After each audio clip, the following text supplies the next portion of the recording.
YouTube channel. Ayan guys, in this video, we are going to make... hindi pala tayo magluluto. Kasi nasanay na ako sa pagluluto, sa pagluluto intro, ganun guys. Sorry. Repeat. So in this video, we are going to unbox a portable blender. Ayan guys, excited na akong buksan to. Actually, hindi ko pa siya nabubuksan. Kakatanggal ko lang din ng stock purchase sticker niya. Ayan. Kasi binili ko to sa shop na pinagtatrabahuan ko, guys.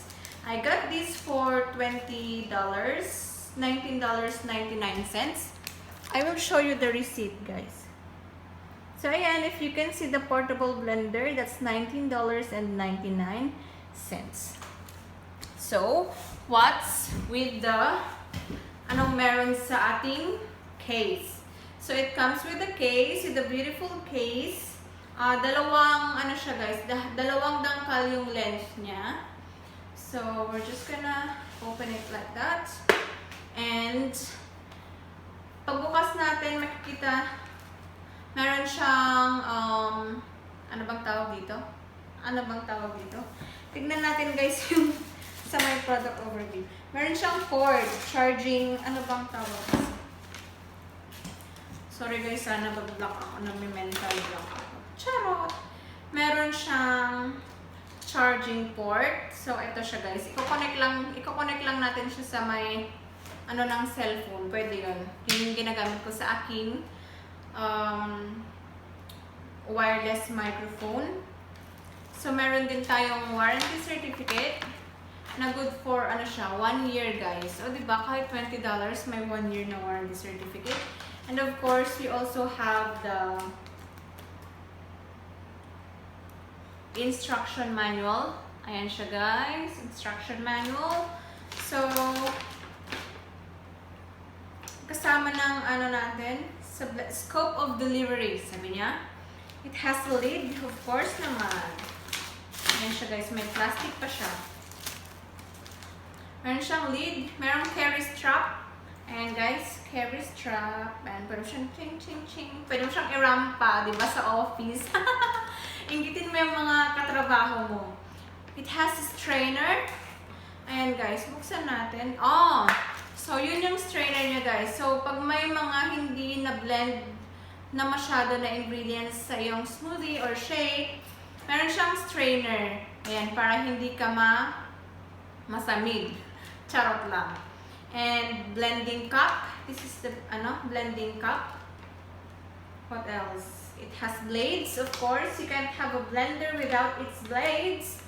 And merong indicator light. Ayan siya guys. Double the click. Meron siya, nakikita nyo. If you can see, lapit natin. Double the click. Makikita nyo dyan guys yung indicator light kung saan it will show you the level of its battery life. Ayan. At merong micro USB charging cable. Ito nga yung charging cable niya. Ay, hindi pala yun yung port. Ito pala yung charging port. This is the charging point pala guys. And yun yung cable. Ano ba yan, Leia? So, ayun guys. Ano pa ba? Yun lang naman guys. Ang sabi, meron pala iba-ibang kulay guys. Kaso, those are the different colors. Pero nakuha ko yellow kasi nga, dalawang items na lang yung natitira doon. And since I was working at the tills, hindi ako makaalis guys kasi ang daming customers. Kaya, nung pumunta ako doon, while I was on my break, dalawa na lang yung natitira. Yung isa, nakabukas kasi yung case niya kaya hindi ko pinunot yun. Ang pinunot ko yung naka-close pa. I didn't realize na meron palang color ito. Yellow yung nakuha ko. Pero okay lang naman. Pero sana ang gusto ko yung peach. Parang girly, di ba? Parang cute lang nung peach. Pero thankful pa rin ako kasi may nakuha pa rin akong isa. Though hindi ko naman kailangan ito guys. Gusto ko lang. Bakit ba? Ang cute-cute kasing tignan. Kaya why not, diba? Treat yourself. $20 naman. Not too bad. Kaya ayan. Masayang-masaya ako sa blender na ito.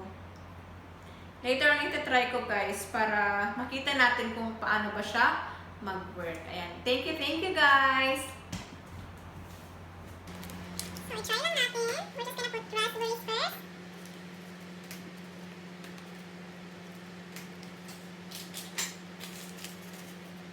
Protein powder.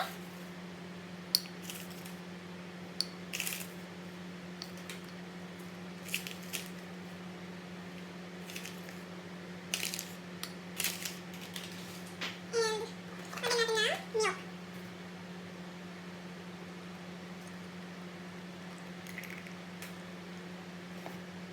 Konti pa.